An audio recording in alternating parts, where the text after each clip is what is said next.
ప్రశ్న ఎంత పెద్దది అయినా సమాధానం సెకండ్ల కాలంలో ఖచ్చితంగా గుర్తించాలి.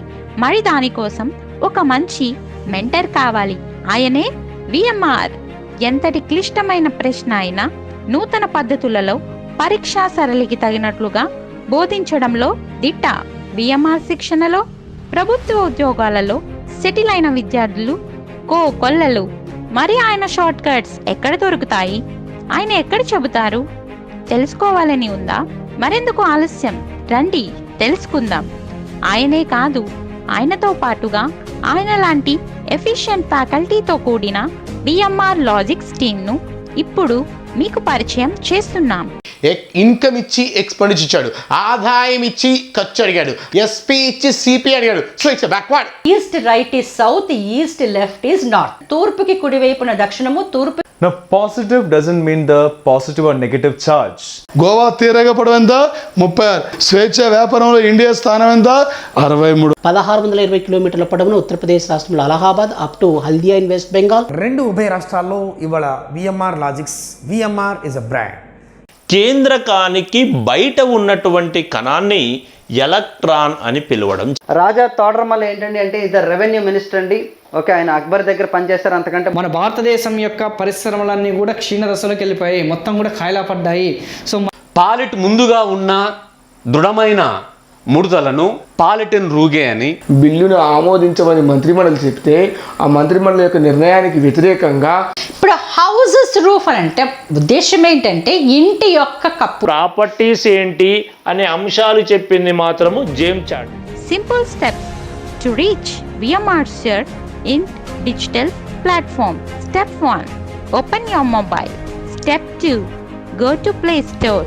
Step 3, type VMRLOGICS, VMR Logics. Step 4, download the app. Step 5, enter your OTP. Now VMR is with you along with the efficient team. Hi friends, welcome to VMR logics. ఈ వీడియోలో మనం డిస్కస్ చేయబోయేటటువంటిది ఏంటి అంటే కరెక్ట్గా మనకి December 28 నుంచి కూడా RRB NTPC ఎగ్జామ్కి సంబంధించినటువంటి ఇన్ఫర్మేషన్ మనకి ఆర్ఆర్బి ఇవ్వడం జరిగిందండి. సో కాబట్టి దానికి సంబంధించినటువంటి ప్రిపరేషన్ స్ట్రాటజీని, కరెంట్ అఫైర్స్ని ఈ 20 డేస్లో మనం ఎలా అప్రోచ్ అవ్వాలన్నది మనం ఈ వీడియోలో క్లియర్ కట్గా చూద్దాం. ఫస్ట్ ఆఫ్ ఆల్ ఏంటంటే కరెంట్ అఫైర్స్ చదివేటప్పుడు ఓకే చాలామందికి వచ్చే డౌట్ ఏంటంటే ఒక క్వశ్చన్ అనేది ఎగ్జామ్లో వచ్చేటప్పుడు అది ఏ ఏరియా నుంచి వస్తుంది, దాన్ని అసలు ఎక్కడి నుంచి మనం తీసుకోవాలి, దాని బ్యాక్గ్రౌండ్ ఎలా స్టడీ చేయాలన్నది చాలా వరకు డౌట్ ఉంటుంది అందరికీను. సో దానికి సంబంధించినటువంటి డౌట్స్ అన్నీ కూడా నేను మీకు ఈ వీడియోలో క్లారిటీ ఇస్తాను. అయితే బిఫోర్ దట్ ఏంటండి అంటే మీరు ప్లే స్టోర్లోకి వెళ్ళి విఎంఆర్ లాజిక్స్ యాప్ని డౌన్లోడ్ చేసుకోండి. సో కరెంట్ అఫైర్స్కి సంబంధించి, హిస్టరీకి సంబంధించి, వీటన్నింటికి సంబంధించిన ఫ్రీ వీడియోస్ మీకు అవైలబిలిటీ ఉంటాయి జనరల్ స్టడీస్కి సంబంధించినవి. అలాగే విఎంఆర్ లాజిక్స్ తలకి యూట్యూబ్ ఛానల్ కూడా మీరు సబ్స్క్రైబ్ చేసుకోండి, మీకు చాలా వరకు అప్డేట్స్ వస్తూ ఉంటాయి అనమాట. అయితే చూడండి ఇక్కడ, సో ఫస్ట్ ఆఫ్ ఆల్ తీసుకుంటే చాలామంది కన్ఫ్యూజ్ అవుతారు కరెంట్ అఫైర్స్ విషయంలో. ఏ టైప్ ఆఫ్ కరెంట్ అఫైర్స్ ఇస్తాడు, ఏం చదువుకోవాలన్నది. సో నేను మీకు ఈ వీడియోలో క్లియర్ కట్గా ఏం చెప్తానంటే ప్యానిక్ అవ్వకుండా ఓకే కరెంట్ అఫైర్స్ని ఎలా స్టడీ చేయాలన్నది నేను మీకు చెప్తాను. ఫస్ట్ ఆఫ్ ఆల్ తీసుకుంటే మనకి ఒక 10 టాపిక్స్ ఎసెన్షియల్గా ఉంటాయండి కరెంట్ అఫైర్స్లో. ఆ 10 టాపిక్స్ ఏంటండి అంటే ఎక్కువగా మీకు ఆల్మోస్ట్ 30 నుంచి 40% డేటా కరెంట్ అఫైర్స్లో కవర్ అయ్యేది ఎక్కడ అంటే మీకు పర్సన్స్ ఇన్ న్యూస్ అనేటటువంటి కాన్సెప్ట్లో మీకు కవర్ అవుతుంది అనమాట. ఓకేనండి, ఎందుకట అంటే సార్ పర్సన్స్ ఇన్ న్యూస్లో ఎందుకండి క్యాలిక్యులేట్ అవుతుంది, కనెక్ట్ అవుతుందంటే మనకి ఫర్ ఎగ్జాంపుల్ ఎవరైనా సరే మన కంట్రీకి ఒక అంబాసిడర్ వచ్చినా లేదా మన కంట్రీ నుంచి వేరే కంట్రీకి వెళ్ళినా, అంటే ప్రజెంట్ అయితే ఇంకా COVID-19 సిచ్యువేషన్ వల్ల అంతా కూడా వర్చువల్ సమిట్స్ జరుగుతున్నాయి. అలాగే ఎవరైనా సరే కొత్తగా అపాయింట్ చేసినా లేదా ఎవరికైనా సరే అవార్డు ఇచ్చినా, అంటే మనం హూ ఈజ్ హూ టాపిక్ చదివినా, రీసెంట్ అపాయింట్మెంట్స్ చదివినా, లేదంటే ఇంక ఏ టాపిక్ చదివినా సరే ప్రతిదీ కూడా ఒక పర్సన్తో కనెక్టివిటీ ఉంటుంది. కాబట్టి సో ఖచ్చితంగా పర్సన్స్ ఇన్ న్యూస్ అనే కాన్సెప్ట్ని మీరు ఎక్కువగా ఫోకస్ పెట్టినట్లయితే మీకు బ్రాడ్ లెవెల్ ఇన్ఫర్మేషన్ అనేది ఖచ్చితంగా దొరుకుతుందండి.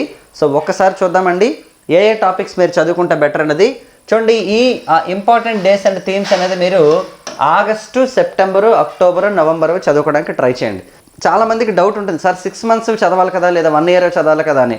అది మేబీ అది ఎగ్జామినర్ పాయింట్ ఆఫ్ వ్యూని బేస్ చేసుకుని ఉంటుంది. కానీ నేను చెప్పేది ఏంటంటే మనకి ఇప్పుడు వచ్చే ఎగ్జామ్స్ అన్నీ కూడా ఆన్లైన్ బేస్మెంట్ మీద జరుగుతున్నాయి. కాబట్టి ఒకప్పుడు ఆఫ్లైన్లో మాన్యువల్గా పేపర్ మీద ఎగ్జామ్ జరిగి ఉంటే అది ఎప్పుడో ప్రిపేర్ అయినటువంటి పేపర్ కాబట్టి సో మనకి 6 months 7 months back current affairs మనకి అపీర్ అయ్యాయి పేపర్లో. కానీ ఇప్పుడు అలా కాదు. సో ఆన్లైన్ కాబట్టి 15 days ముందు 20 days ముందు కూడా ఇచ్చే అవకాశాలు చాలాసార్లు ఉంటాయి కాబట్టి సేఫ్ సైడ్గా ఒక 4 నెలల పాటు కరెంట్ అఫైర్స్ మనం కనుక కరెక్ట్గా అనాలిసిస్ చేస్తే నాకు తెలిసి మనం ఈజీగా ఆన్సర్ చేయొచ్చు అనమాట. ఎందుకంటే ఇది ఓన్లీ ఆర్ఆర్బీ ఎగ్జామినేషన్స్ అనే కాదండి, మ్యాక్సిమం నెంబర్ ఆఫ్ ఎగ్జామినేషన్స్ కూడా ఇదే వర్తిస్తుంది యాక్చువల్గాను. సో కాబట్టి ఆగస్ట్ నుంచి మనకి నవంబర్ వరకు ఉన్నటువంటి కంప్లీట్ ఇంపార్టెంట్ డేస్ చదువుకోండి. ఇప్పుడు మనకి December 28 నుండి స్టార్ట్ అవుతుంది కాబట్టి జనవరిలో ఎగ్జామినేషన్స్ అయ్యే వాళ్ళు ఏం చేస్తారంటే డిసెంబర్ వరకు కూడా చదువుకోండి. ఆగస్టుతో పాటు August, September, October, November, December వరకు చదువుకోవడానికి ట్రై చేయండి. సో కాబట్టి మీరు ఈ 20 days ఈ 25 days పెట్టేటటువంటి ఎఫర్ట్ ఏదైతే ఉందో అది మీకు చాలా వరకు బెనిఫిట్ అవుతుంది అనమాట. ఎందుకంటే మనం 2019లో నోటిఫికేషన్ ఇచ్చాడు యాక్చువల్గా, ఫిబ్రవరి ఆ టైంలో మనకి ఇచ్చే నోటిఫికేషను. సో దాదాపు 2 సంవత్సరాల పాటు వెయిట్ చేశారు చాలామంది, చాలా సాక్రిఫైస్ చేసి ప్రిపేర్ అయ్యారు. కాబట్టి ఆ 2 years కష్టం అనేది 30 daysలో కనుక మీరు పడగలిగితే అట్ ద సేమ్ టైం ఎగ్జామినేషన్కి వెళ్ళి ఆ ఇచ్చినటువంటి 2 hours కూడా మీరు నర్వస్ ఫీల్ కాకుండా మీరు చేయగలిగితే you will be definitely success అండి, 100% సక్సెస్ అవుతారు. సో కాబట్టి ఫస్ట్ చూడమ్మా, ఇంపార్టెంట్ డేస్ అండ్ థీమ్స్ చదువుకోండి బాగా, ఓకేనా. ఇంపార్టెంట్ డేస్ థీమ్స్ చదవాలంటే ఆగస్టుకి సంబంధించి మొత్తం అందులో ఇంపార్టెంట్ డేస్ చదవండి. అలాగే దానికి సంబంధించినటువంటి థీమ్స్ ఏమైనా సరే సెలబ్రేట్ చేస్తే అన్నింటికి ఉండకపోవచ్చు థీమ్స్, కొన్నింటికి ఉంటాయి. అండ్ ద సిగ్నిఫికెన్స్ కూడా చదవండి. ఇచ్చాడు ఆల్రెడీ 2016 ఆర్ఆర్బీ ఎన్టీపీసీలో number of days, number of themes కూడా ఇవ్వడం జరిగింది ప్రతి స్లాట్లో కూడా ఇంచుమించు మనకి. సో సెకండ్ ఏంటంటే సమిట్స్ అండి. సమిట్స్ మీ అందరికీ తెలిసిందే కదా, బ్రిక్స్ సమిట్ కానీ సార్క్ సమిట్స్ కానీ ఇప్పుడంతా కూడా వర్చువల్ మీటింగ్స్ అవుతున్నాయి. ఓకే, ఆ వర్చువల్ మీటింగ్స్ అనేవి ఏ థీమ్తో చేశారు, లేదంటే ఆ మీటింగ్లో తీసుకున్నటువంటి సిగ్నిఫికెన్సెస్ ఏంటి అన్నది మీరు చదవాల్సినటువంటి అవసరం ఉంటుందండి సమిట్స్ విషయంలో తీసుకుంటే. సో దీన్ని కూడా మీరు ఆగస్ట్ నుంచి మీరు ఆల్మోస్ట్ నవంబర్ వరకు మీరు ప్రిపేర్ అవ్వడానికి ట్రై చేయండి. తర్వాత వచ్చేసి మీకు స్పోర్ట్స్ అండి. ఫర్ ఎగ్జాంపుల్ తీసుకుంటే రీసెంట్గా ఐపీఎల్ కంప్లీట్ అయింది కదా, ఇండియన్ ప్రీమియర్ లీగ్ ఏదైతే ఉందో అందులో ఆరెంజ్ కప్ గురించి కానీ, ఆరెంజ్ క్యాప్ గురించి కానీ, లేదంటే మనకి పర్పుల్ క్యాప్ గురించి కానీ క్వశ్చన్ అడగచ్చు, లేదా విన్నర్ లేదా రన్నర్ అప్ అడగచ్చు, లేదంటే ప్రైజ్ మనీ అడగచ్చు, లేదంటే మీకు ఫ్రాంచైజీ నేమ్స్ అడగచ్చు. డిఫరెంట్ కైండ్స్ ఆఫ్ వేలో మనకి రావచ్చు. అట్ ద సేమ్ టైం ఏంటండి అంటే మనకి యుఎస్ ఓపెన్, ఫ్రెంచ్ ఓపెన్ ఏమైనా జరిగితే వాటికి సంబంధించి లాన్ టెన్నిస్ మీద క్వశ్చన్స్ అడుగుతాడు. స్పోర్ట్స్ కూడా చాలా చాలా ఇంపార్టెంట్ అండి. దాంతోపాటుగా ట్రోఫీస్ చదవాలి, నెక్స్ట్ వచ్చేసి టెర్మినాలజీ చదవాలి, ప్లస్ ప్లేయర్ నేమ్స్ చదవాలి. రీసెంట్గా ఎవరైనా సరే కొత్త ప్లేయర్స్ వచ్చినా, లేదంటే పర్ఫార్మెన్స్ ఇచ్చిన ఎమర్జెంటీ ప్లేయర్స్ ఉన్నా, సో వాళ్ళ మీద వాళ్ళు ఏ కంట్రీకి చెందిన వాళ్ళు, లేదంటే వాళ్ళు ఏ గేమ్కి సంబంధించిన వాళ్ళు అనేది మనకు క్వశ్చన్ అపీర్ అవుతుందండి. కాబట్టి మీరు ఏ టాపిక్ చదివినా సరే దాని సరౌండింగ్స్ అంతా ఫస్ట్ ఒక ఫండమెంటల్ సరౌండింగ్స్ చూసుకోవాలి. ఆ ఫండమెంటల్ సరౌండింగ్స్ మీద ఒక క్లారిటీ వచ్చిన తర్వాత అప్పుడు చదవచ్చు అనమాట. సో కాబట్టి ఎవరు ప్యానిక్ అవ్వాల్సిన అవసరం లేదు. 10 daysలో మీరు ఖచ్చితంగా రోజుకు ఒక టాపిక్ చెప్పిన ప్రిపేర్ అయినా సరే 10 days మీరు హ్యాపీగా కరెంట్ అఫైర్స్ చదువుకోవచ్చు. మిగతా 10 days హ్యాపీగా మీరు రివిజన్ చేసుకోవచ్చు. కాబట్టి దాంతోపాటుగా మీరు ఎంసీక్యూని బాగా ప్రాక్టీస్ చేయండి. డిఫరెంట్ మీకు సైట్స్లో మీకు ఎంసీక్యూలు పెడుతూ ఉంటారు, అవి కూడా మీరు ప్రిపేర్ అయినట్లయితే మీకు 100% మీకు క్లారిటీ వస్తుంది. చూడమ్మా, నెక్స్ట్ తీసుకుంటే అవార్డ్స్ అండి. ఇది కూడా చాలా ఇంపార్టెంట్ టాపిక్. ఇది రీసెంట్గా ఎవరికైనా అవార్డ్స్ ఇచ్చారు ఈ 4 నెలల్లో. చాలామంది ఏం చేస్తారంటే కరెంట్ అఫైర్స్ ఒక్కటే చదివి వదిలేస్తారు. ఎప్పుడు కూడా చూడండి, current affairs is nothing but the combination of the standard GK, ఓకేనా. రెండింటి తలక కాంబినేషన్ మనం చదువుకుంటూ వెళ్ళాలన్నమాట. ఎందుకంటే కరెంట్ అఫైర్స్ రీసెంట్గా న్యూస్లోకి వస్తే అది ఒక్కటే చదువుకుంటే మనకి దానివల్ల ఏం ఉపయోగం ఉండదు. దాని బ్యాక్గ్రౌండ్ చదివారనుకోండి మీకు క్వశ్చన్ ఎలా అడిగినా సరే మీరు చేసేస్తారనమాట. అలా అని చెప్పేసి ఓన్లీ స్టాండర్డ్ జీకే చదువుకోవడం వల్ల కూడా పెద్దగా బెనిఫిట్స్ ఉండవు. దానికి సంబంధించి రిలేటెడ్ కరెంట్ అఫైర్స్ న్యూస్లోకి వస్తే దాని మీద కూడా మీకు క్లారిటీ ఉండాలి. సో కాబట్టి అవార్డ్స్ చదివినప్పుడు కూడా సేమ్ ప్రాసెస్ని మీరు ఫాలో అవ్వండి, మీకు 100% రిజల్ట్ ఉంటుంది. సో నెక్స్ట్ తీసుకుంటే ఇంకా ఇంపార్టెంట్ది పర్సన్స్ ఇన్ న్యూస్ అండి. ఇది మనం ఆల్రెడీ చెప్పాం ఇందాకనే. So persons in news, recent appointments, ఈ రెండు కూడా మీకు చాలా చాలా ఇంపార్టెంట్ అనమాట, ఓకేనా. రీసెంట్గా ఎవరైనా అపాయింట్ చేశారా, మన కంట్రీలో ఎవరైనా అపాయింట్ చేశారా, లేదంటే యూఎన్ వర్క్ సంబంధించి మన కంట్రీ వాళ్ళు ఎవరైనా ఉన్నారు సరే ఇంటర్నేషనల్ ఆర్గనైజేషన్స్లో. సో దాని మీద మీరు క్లారిటీగా ఉంచుకోవాలి. ఈ రీసెంట్గా ఎవరైనా సరే న్యూస్లోకి వస్తే, పర్సన్స్ ఎవరైనా న్యూస్లోకి వస్తే. నెక్స్ట్ వచ్చేసి రీసెంట్ అపాయింట్మెంట్స్, ఓకేనండి. సో మన కంట్రీలో ప్రెసిడెంట్ ఆఫ్ ఇండియా గారు కానీ, లేదంటే సెంట్రల్ గవర్నమెంట్ కానీ ఎవరైనా అపాయింట్ చేశారా, లేదంటే ఏ స్టేట్లో అయినా గవర్నర్ కొత్తగా అపాయింట్ అయ్యారా, లేదంటే ఏ రాష్ట్రంలో అయితే ముఖ్యమంత్రులు మారారు. ఎగ్జాంపుల్ బీహార్లో మారింది గవర్నమెంట్, అంటే బీహార్లో ఎలక్షన్స్ జరిగినాయి. అలా మనకి ఎలక్షన్స్కి సంబంధించి అడగచ్చు. ఫర్ ఎగ్జాంపుల్ బీహార్ ఎలక్షన్స్ అయినాయి మొన్న. బీహార్ ఎలక్షన్స్ ఏంటి, మనకి COVID-19 ఎఫెక్ట్ టైంలో కూడా ఎలక్షన్ జరిగాయి. అక్కడ ఉన్న అసెంబ్లీ సీట్స్ అరౌండ్ మనకి 243 ఉన్నాయి. సో అప్పుడు మన క్వశ్చన్స్ అడుగుతారు, ఏ పొలిటికల్ పార్టీస్ కలిపి ఫైట్ చేసాయి, ఏ కూటమికి ఎన్ని సీట్లు వచ్చాయి, ఇలాంటి వాటి మీద మీకు ఫోకస్ ఉండాలన్నమాట. సో కాబట్టి మీరు కంపల్సరీగా చదువుకోవాల్సిన టాపిక్ ఏంటంటే list of the governors in India. Current ప్రతి స్టేట్లో ఏ గవర్నర్ ఉన్నారు వాళ్ళు, దట్టు ఇంకోటి ఏంటంటే ముఖ్యమంత్రులు, ఏ స్టేట్లో ఏ సీఎం ఉన్నారు వాళ్ళు, ఏ పొలిటికల్ పార్టీకి చెందిన వ్యక్తులు. కాబట్టి మీరు అది కూడా చదువుకోవాలి. అట్ ద సేమ్ టైం ఏంటంటే మీరు ఎలా చదువుకోవచ్చు అంటే మీ ఇష్టం, ఏ నుంచి మీరు ఆల్ఫాబెటికల్ ఆర్డర్లో చదువుకున్నా ఓకే. ఎందుకంటే ఆల్ఫాబెటికల్ ఆర్డర్లో చదువుకుంటూ కూడా మళ్ళీ ఏం చదవాలంటే మీరు ఆ రాష్ట్రంలో ఉన్నటువంటి లోక్సభ సీట్లు, ఆ స్టేట్లో ఉన్నటువంటి రాజ్యసభ సీట్లు, ఆ స్టేట్లో ఉన్న అసెంబ్లీ సీట్స్ కూడా మీరు చదువుకోవాలి. అలాగే భారతదేశంలో ఎన్ని శాసన మండలులు ఉన్నాయి, లెజిస్లేచర్ కౌన్సిల్స్ ఎన్ని ఉన్నాయి అది కూడా మీరు చదవాలి. ఎందుకంటే అది స్టాండర్డ్ జీకేలో ఒక భాగం. అది యాక్చువల్గా అంటే పాలిటికమ్ జీకే కిందకి వస్తుంది, మీకు పాలిటికమ్ జీకే కిందకి వస్తుంది. కాబట్టి సో హైయెస్ట్ తీసుకుంటే లోక్సభ సీట్లు ఉత్తరప్రదేశ్ హైయెస్ట్ ఉన్నాయి 80 సీట్స్, సెకండ్ మహారాష్ట్ర 48 ఉన్నాయి, తర్వాత వెస్ట్ బెంగాల్ 42 ఉన్నాయి, బీహార్ 40 ఉన్నాయి, తర్వాత వచ్చేసి మనకి మధ్యప్రదేశ్ అరౌండ్ మనకి 29 ఉన్నాయి. సో ఇలా మీరు చదువుకుంటే కర్ణాటక 28, గుజరాత్ 26, ఇలా మీరు ఒక్కొక్కటి చదువుకుంటూ రావాలన్నమాట. సో మరి హై లెవెల్ నుంచి కింద లెవెల్కి వస్తే మీకు క్లారిటీ ఉంటుందన్నమాట. సో కాబట్టి గుర్తుపెట్టుకోండి. సో రీసెంట్ అపాయింట్మెంట్స్ తర్వాత మీకు అది కూడా చదువుకోండి, లిస్ట్ చదువుకోండి. గవర్నర్స్ లిస్టు, ముఖ్యమంత్రి లిస్టు, లోక్సభ సీట్ల లిస్టు, రాజ్యసభ సీట్ల లిస్టు, అసెంబ్లీ లిస్టు, నెక్స్ట్ శాసనమండలి లిస్టు. ఓకేనా? అవి చదువుకొని ఆ సీట్లు చదువుకుంటే మీకు మనకు అనిపిస్తుంది సార్ ఏం సార్ ఇవన్నీ చదువుకోవాలా అని. తప్పదు, ఎందుకంటే ఒక్క మార్క్ అనేది మన తలకి లైఫ్ని చేంజ్ చేసే అవకాశం ఉంటుందండి. మీ కరెంట్ అఫైర్స్లో భాగంగా అడగకపోయినా పాలిటీలో భాగంగా అడగొచ్చు, జీకేలో భాగంగా అడగొచ్చు. కాబట్టి ఆ టాపిక్ ఎవరు మిస్ కాకండి. ఓకేనా? నెక్స్ట్ చూద్దామండి టాపిక్ ప్లేసెస్ ఇన్ న్యూస్ అండి. రీసెంట్గా వరల్డ్ వైడ్గా తీసుకున్నా సరే, నేషనల్ వైడ్గా తీసుకున్నా సరే, ఏమైనా సరే ప్లేసెస్ అనేవి మనకి న్యూస్లోకి వచ్చాయా, దానికి సంబంధించి ఏంటి ఇంపార్టెన్స్, అసలు ఎందుకు వచ్చింది, అలాగే రీసెంట్గా ఏమైనా సరే ఫెస్టివల్స్ జరిగాయా, ఆ ఫెస్టివల్స్ ఏ స్టేట్లో జరిగాయి, దానికి ఏమైనా సరే బ్యాక్గ్రౌండ్ ఉందా, సో దాని మీద మీరు స్టడీ చేయాలన్నమాట. అంటే నేను మీకు ఓన్లీ టాపిక్స్ చెప్తున్నాను, ఈ టాపిక్స్ మీరు చదువుకుంటే స్టడీ చేయండి, మీరు డెఫినెట్గా మీకు వస్తుందని. హూ ఈజ్ అంటే మనం ఆల్రెడీ చెప్పుకున్నాం. సో నెక్స్ట్ తీసుకుంటే బుక్స్ ఆథర్స్ అండి.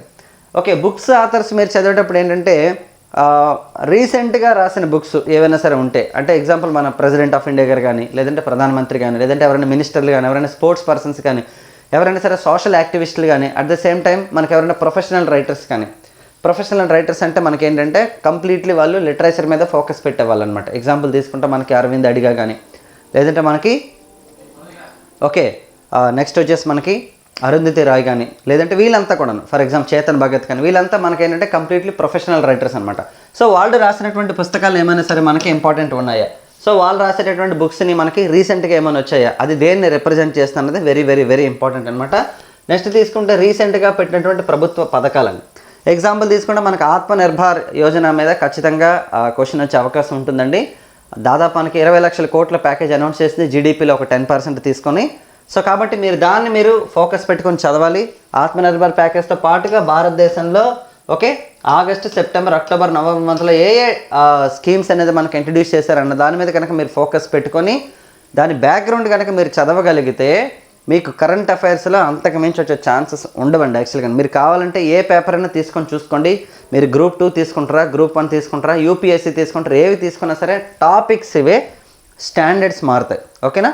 స్టాండర్డ్స్ మాత్రం మారుతుంటాయి అనమాట. అంటే వీఆర్ఓకి ఇవ్వాల్సిన లెవెల్లో వీఆర్ఓకి ఇస్తారు, గ్రూప్ 2కి ఇవ్వాల్సిన లెవెల్లో గ్రూప్ 2కి ఇస్తారు, గ్రూప్ 1 లెవెల్లో గ్రూప్ 1 ఇస్తారు, UPSC level UPSC. So concept అదే, లెవెల్ మాత్రం మారుతుంది. సో మీరు ఏ ఎగ్జామ్కి ప్రిపేర్ అయినా సరే కొంత కాంప్రహెన్సివ్ వేలో పర్ఫెక్షన్తో కనుక ప్రిపేర్ అయినట్లయితే మీకు డెఫినెట్గా ఏ క్వశ్చన్ ఇచ్చినా సరే మీరు ఆన్సర్ చేస్తారండి 100%. సో కాబట్టి గుర్తుంచుకోండి, మీరు ఈ 10 టాపిక్స్ని మీరు గుర్తుంచుకోండి. నేను మీకు మళ్ళీ ఒకసారి చెప్తాను. ఇంపార్టెంట్ డేస్ అండ్ థీమ్స్, అలాగే సమిట్స్, అలాగే స్పోర్ట్స్, అలాగే అవార్డ్స్, తర్వాత persons in news, recent appointments, places in news, who is who. Books and authors, government schemes. మరి సార్ ఎలా మేము స్టడీ చేయాలి కరెంట్ అఫైర్స్ని, సార్ మాకు సోర్స్ ఏంటి అని అడిగితే మీకు నెంబర్ ఆఫ్ సోర్సెస్ ఉన్నాయండి. యాక్చువల్గా మీరు విఎంఆర్ లాజిక్స్ యాప్లో కనుక మీరు తీసుకున్నట్లయితే, సో నేనే కరెంట్ అఫైర్స్ తీసుకుంటున్నాను, స్టాండర్డ్ జీకే కూడా ఆల్రెడీ చాలా వరకు కంప్లీట్ చేశాను, హిస్టరీ కూడా ఉంది అందులో, జిఎస్ మొత్తం మీరు తీసుకోవచ్చు. నెక్స్ట్ బుక్స్ విషయానికి వస్తే ఇప్పుడు మీరు రెగ్యులర్గా న్యూస్ పేపర్ చదవడం వలన మీకు వచ్చేటటువంటి పెద్దగా బెనిఫిట్ ఉండదు. ఎందుకంటే డైలీ న్యూస్ పేపర్కి ఇప్పుడు రేపొద్దున్న ఎగ్జామ్కి మీరు చదివితే ఎలా ఉంటుందంటే దాహం వేసేటప్పుడు మీరు బావి తవ్వినట్టు ఉంటుందన్నమాట. సో అలా చేయకూడదు అనమాట. కొంచెం మీరు ఇప్పటి నుంచి మీరు నెక్స్ట్ వేరే ఎగ్జామ్స్కి టార్గెట్ చేస్తే మీరు రెగ్యులర్గా న్యూస్ పేపర్ ఫాలో అయ్యి రాసుకోవచ్చు. But coming to last 4 or 5 months concept మీరు చదవాలంటే మీకు నెంబర్ ఆఫ్ వెబ్సైట్స్ ఉన్నాయి, నెంబర్ ఆఫ్ బుక్స్ ఉన్నాయి. తెలుగు మీడియం వాళ్ళకి విజేత కాంపిటీషన్స్ తీసుకోండి. సో విజేత కాంపిటీషన్స్ తెలుగు మీడియం వాళ్ళకి ఎక్స్ట్రాడినరీగా ఉంటుంది. సో అలాగే మీరు ఇంకా డిఫరెంట్ బుక్స్ని కూడా ప్రిఫర్ చేయొచ్చు, లేదంటే మన యాప్లో నేనైతే పీడిఎఫ్లు అన్నీ ప్రొవైడ్ చేస్తున్నాను మీకు. సో అలా మీకు చాలా వరకు సోర్సెస్ ఉంటాయండి, చాలా డిఫరెంట్ సోర్సెస్ నుంచి మీరు తీసుకోండి. కానీ మేక్ షూర్ దట్ ఆగస్టు నుంచి నవంబర్ దాకా కరెంట్ అఫైర్స్ని మాత్రం మిస్ చేయకుండా చదువుకోండి. ఓకే, దాంతోపాటుగా ఇంకా మీకు మంచి స్కోరింగ్ రావాలి అంటే జనరల్ స్టడీస్లో ఇంకా స్కోరింగ్ రావాలంటే మీరు ఆల్రెడీ ఫినిష్ చేసి ఉంటారు అందరూ history, polity, Geography, economy. Science మీద ఎక్కువ ఫోకస్ పెట్టండి, ఎందుకంటే ఆర్ఆర్బీ ఎన్టీపీసీలో ఎక్కువగా సైన్స్ మీద క్వశ్చన్స్ ఇచ్చే అవకాశాలు ఉంటాయన్నమాట. ఫిజిక్స్, కెమిస్ట్రీ అండ్ బయాలజీ, దాంతోపాటుగా పాలిటీ, హిస్టరీ కూడా మీరు ఫోకస్ పెట్టండి. ఈ topics plus GK, current affairs చదివితే మీకు జనరల్ అవేర్నెస్కి సంబంధించి ఆర్ఆర్బీ ఎన్టీపీసీలో మంచి స్కోరింగ్ వచ్చేటటువంటి ఛాన్సెస్ ఉంటాయన్నమాట. దాంతోపాటుగా మీకు క్వాంటిటేటివ్ యాప్టిట్యూడ్ అలాగే రీజనింగ్ కూడా మీరు కనుక బాగా ప్రాక్టీస్ చేస్తే మీరు స్టేజ్ 1 క్లియర్ చేస్తారండి. ఆ స్టేజ్ 1 క్లియర్ చేసినటువంటి కాన్ఫిడెన్స్తోని, స్టేజ్ 1 రాస్తున్నప్పుడు మీరు చదివినప్పుడు వచ్చినటువంటి ఎక్స్పీరియన్స్తోని మీరు ఈజీగా స్టేజ్ 2 కూడా మీరు క్రాక్ చేయొచ్చండి. సో ఆ తర్వాత మీకు జాబ్ వస్తుంది రాదు అన్నది డిఫరెంట్ పారామీటర్స్ మీద బేస్ అయి ఉంటుంది కాబట్టి సో మనం ఫస్ట్ స్టేజ్ 1ని క్లియర్ చేయాలి అంటే you should utilise these 25 days properly. ఓకేనా? సో బాగా ప్రిపేర్ అవ్వండి. Wish you all the best. ఓకేనండి, for every student, and thank you so much.